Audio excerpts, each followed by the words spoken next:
Foreword. When Science and Civilization in China was first conceived, we thought of it as a single slim volume. When in 1948 I sat down with my first chief collaborator, Wang Qingning, to work out the general scope of the book, we made a rapid survey of the spectrum of the sciences and decided that the work should have 7 volumes. What could not be predicted was the relative vastness of the material which we would find as we went on in the various sections. The later volumes had therefore to appear in parts, each of which was a physical volume in itself. Such is the situation in which we were compelled to acquiesce as the work went on, and here great praise is due to Cambridge University Press, which has never grudged space to the revelation of the wonderful achievements of ancient Chinese science, technology, agriculture, and medicine. It will certainly not have escaped the perspicacity of our readers that, as time has gone by, the whole work has become more and more of a cooperative enterprise. About 1970, Lu Guizhen and I took a weighty decision.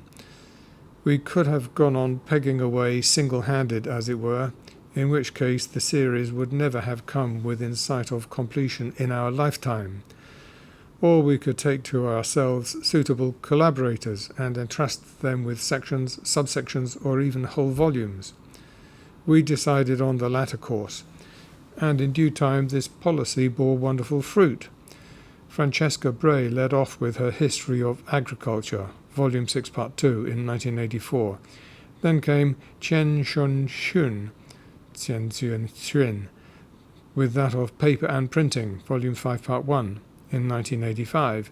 And more recently, in 1988, Dieter Kuhn has produced the first volume on the history of textile technology, spinning, and reeling of textile fibers, Volume 5, Part 9. Note: since this was written, the following volumes have also been published. Volume 5, Part 6, Military Technology, Missiles and Sieges, by Robin Yales, 1994. Volume 6, Part 3, Agro-Industries and Forestry, by Joseph Needham, 1996. Volume 7, Part 1, Language and Logic, by Christoph Habsmeyer, 1998. Volume 5, Part 13, Mining, by Peter Golas, 1999.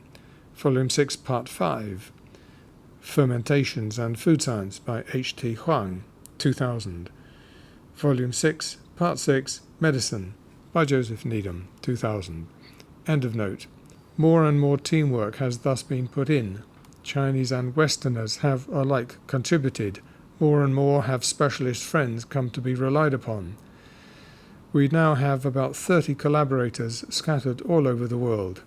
And this is only natural and reasonable, for, as I have often said, no one individual could summon up all the skills necessary for placing the whole development of all the sciences in their correct historical perspective, both in China and the rest of the world.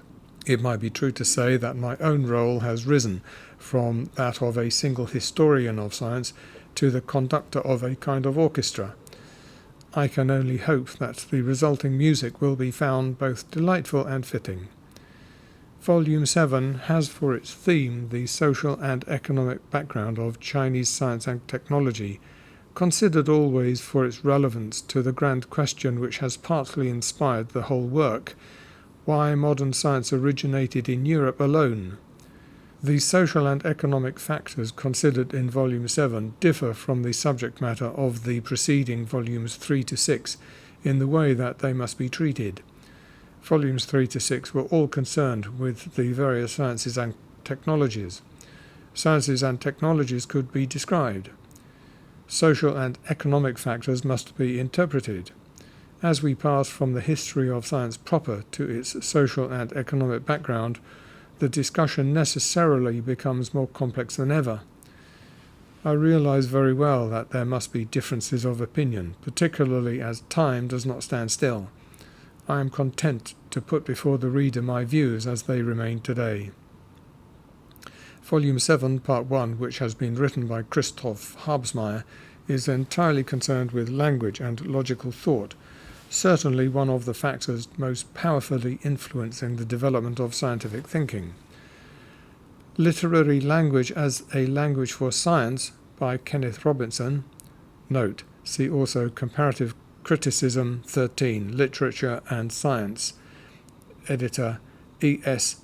Schaffer, Cambridge University Press, Cambridge 1991, pages 3 to 30. To which I added my 2 pennyworth, had at one time been planned as the sequel to it, and was closely integrated with it, but is now in abbreviated form included in this volume. The close relationship between mathematics, science, logic and language hardly needs to be stressed, but it then became necessary for reasons of size to present it as part of the present volume. It is preceded by 3 articles written by me some considerable time ago, revised in recent years, and also by The Nature of Chinese Society, a Technical Interpretation, written by my old friend Huang Zhenyu, Ray Huang. His modesty led him to attribute to me far more authorship than I can reasonably claim, and I have therefore insisted that his name should be given pride of place. We are, however, most concerned in Volume 7 with the great question of why modern science did not arise in China after so many centuries of technical leadership, and, closely connected with this, why it was that modern capitalism did not develop in China.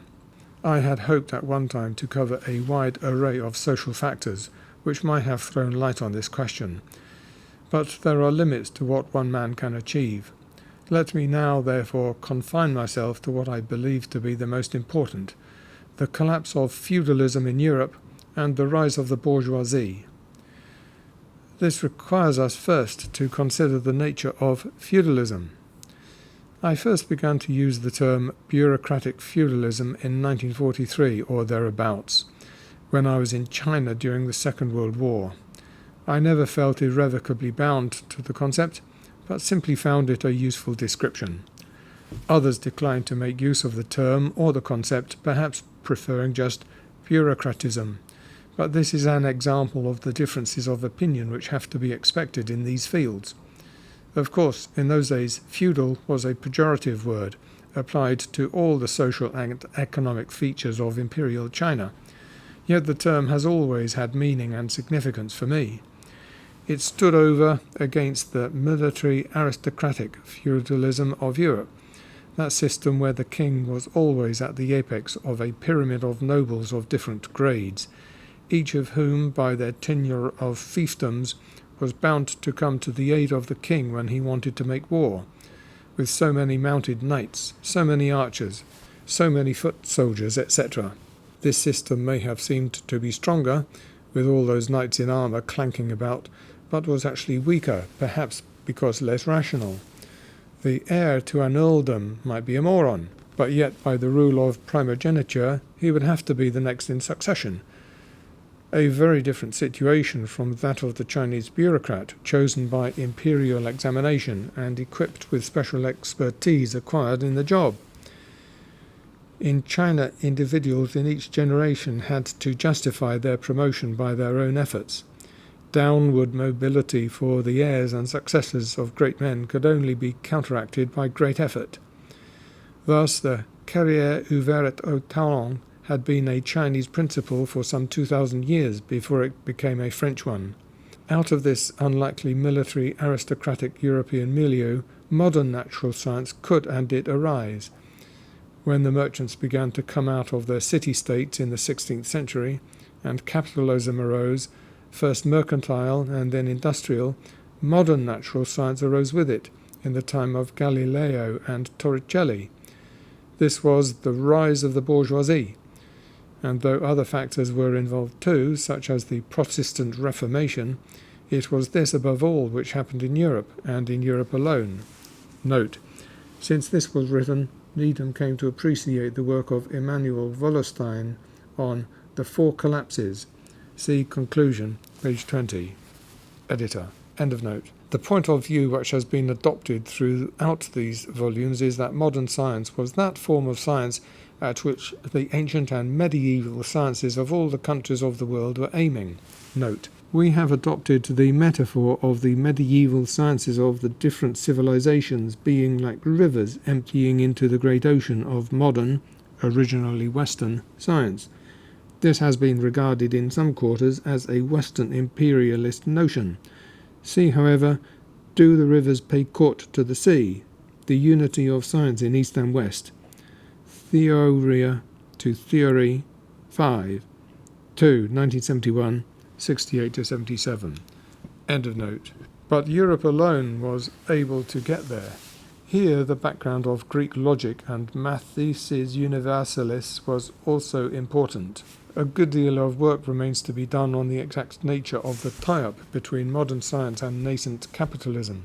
I have always pictured it as beginning with the exact specification of materials. If a merchant in the Renaissance period purchased a large quantity of oil from a Greek island, he would need to know not only what its normal use was, but what it could also conceivably be used for. He would want to know its surface tension, its specific gravity, its refractive index, indeed all its properties, before he could decide who to sell it to. This would have been in the time of mercantile capitalism. In industrial capitalism, there is less difficulty in imagining how intimately connected with it were science and technology. The accurate description of materials would have generated accuracy everywhere else, even in subjects like astronomy, where there was no possibility of experimentation, and with exactness came the possibility of mathematization. Modern science has been defined elsewhere, Science and Civilization in China, Volume 3, pages 150 and following, end of note, as the mathematization of hypotheses about nature, and the testing of them rigorously by persistent experimentation. Experiment was something rather new. The Greeks had done relatively little of it, and although the Chinese had been well acquainted with it, their purposes were primarily practical. Only the European Renaissance found out how to test mathematized hypotheses about nature by relentless experimentation, and so to discover the best method of discovery. But I hope that no one will interpret all this as meaning that I think that modern science, which grew up with capitalism, must always remain wedded to it. Events in our own time have shown that the socialist countries, notably Russia and modern China, are perfectly capable of doing successful modern science. Of course, military aristocratic feudalism existed in other parts of the world beside Europe. I remember thinking when in Japan in 1986 how strange it was that modern science had not originated there as well. But then I reflected that the Japanese had not had the tradition of the Greek city-state, which was so important for Europe. Athens gave rise, when the Renaissance came, to Venice and Genoa, to Pisa and Florence, and these in their turn to Rotterdam and Amsterdam, the cities of the Hanseatic League, and finally London. In these cities, protected by their Lord Mayor or Burgomaster and their aldermen, the merchants could shelter from interference by the feudal nobility of the surrounding countryside, until the day when they should come forth, and after lending money to kings, princes and nobles, run the whole show.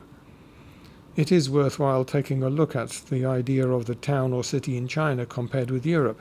In China, the town was simply a node in the administrative network, held for the emperor by the civil governor, and, several bureaucratic ranks lower down, by the military commander.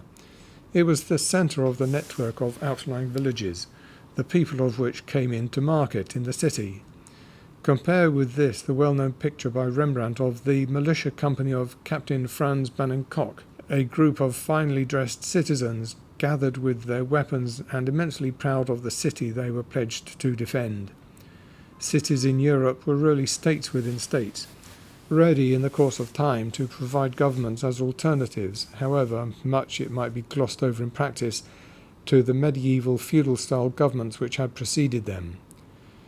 China may have been the prime example of bureaucratic feudalism, but all the other non-European parts of the world, such as India, the Southeast Asian countries and the whole Arab world, may be said to have participated in it to some extent.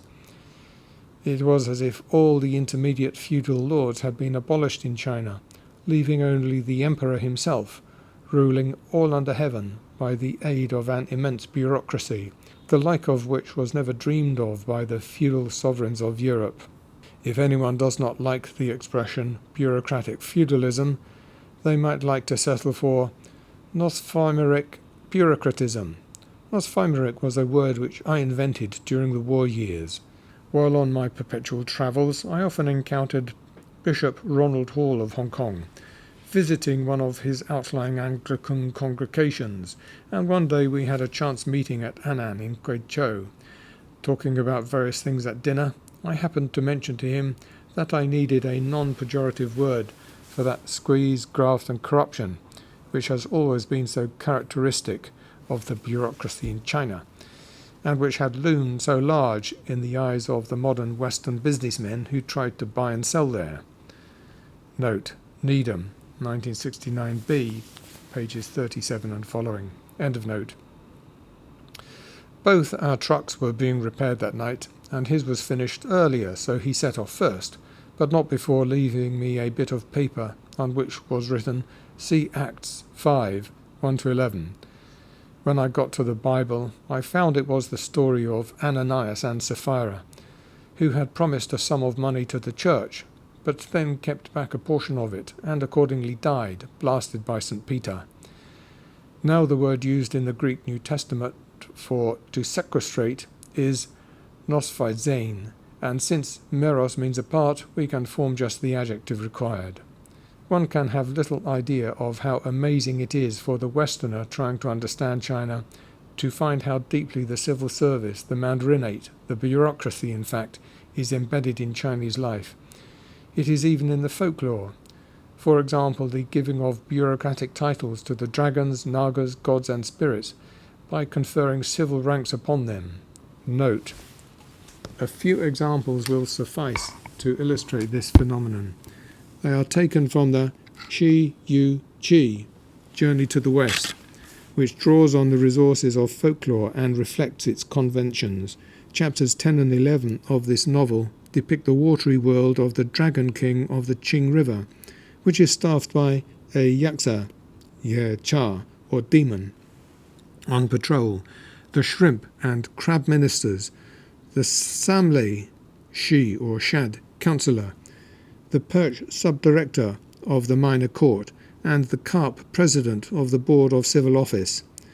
When the Thang emperor descends to the underworld, he finds a bureaucracy that mirrors his own, complete with judge of the underworld, king of the first chamber, the grand marshal, demon messengers and soldiers, guards of the bridges, the 3 tribunes for trying and reviewing cases, and King Yama himself.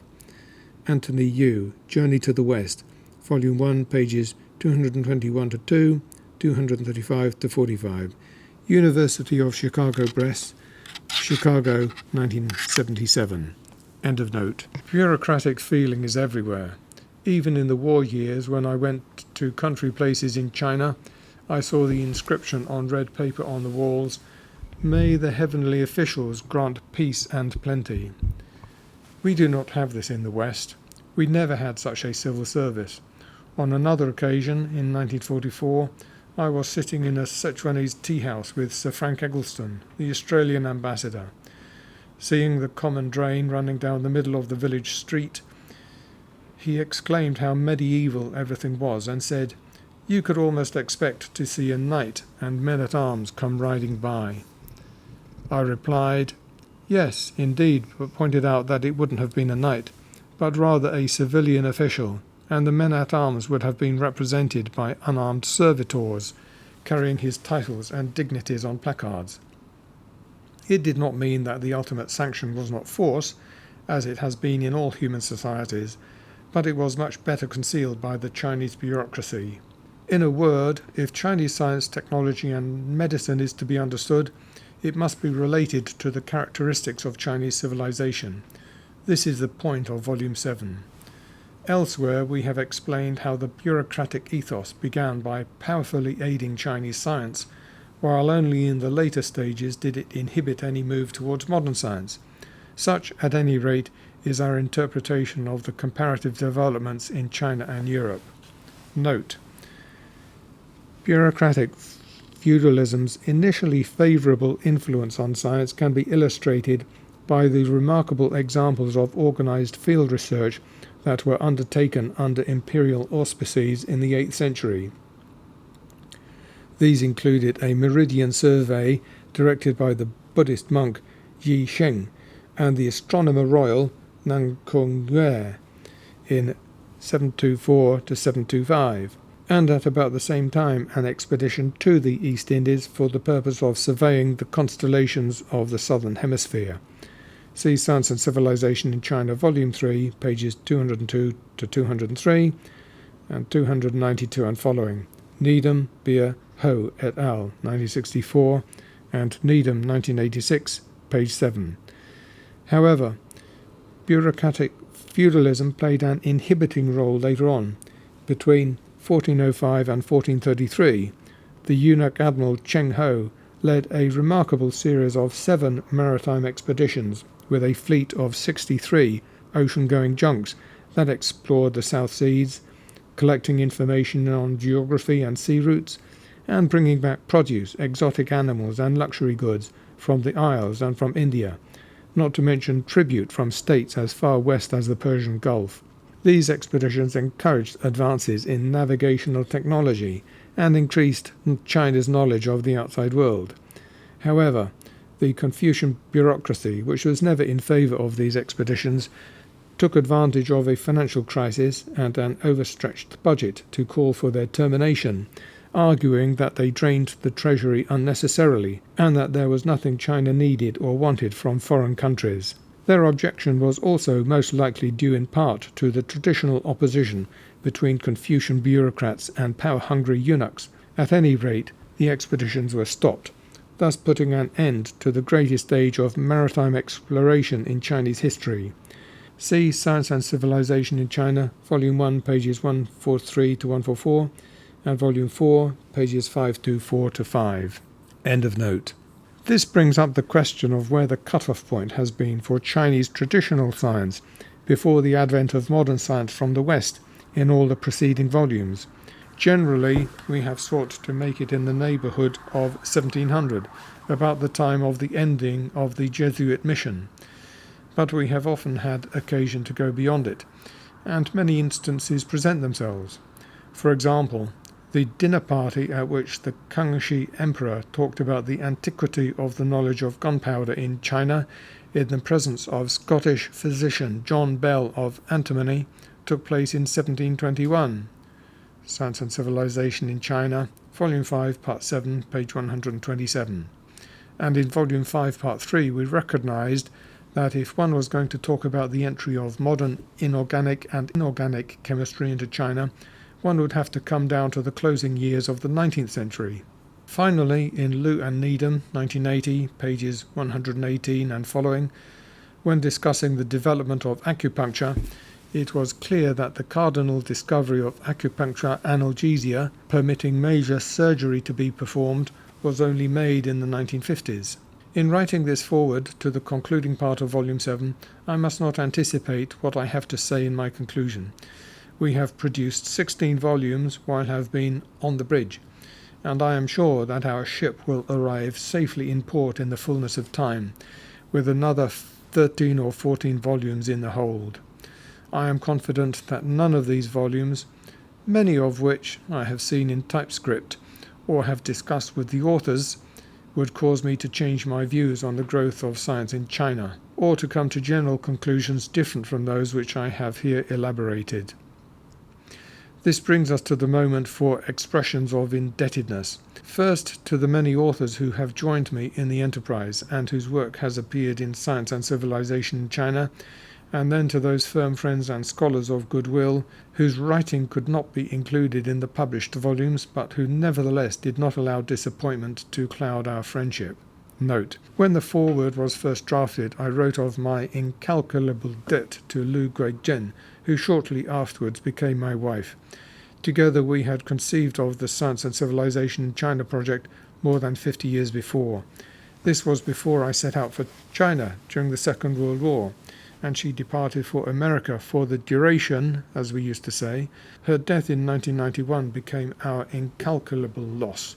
We are most grateful to the following who have read and commented on distinct portions: Martin Bernal, Cornell; Francesca Bray, UCLA; Peter Burke, Cambridge; Timothy Cheek, Colorado College; Paul Connaughton, Cambridge; Helen Dunstan, Bard College; Nathan Sivin, University of Pennsylvania; Chris Wickham, University of Manchester; R. Bin Wong, University of California, Irvine.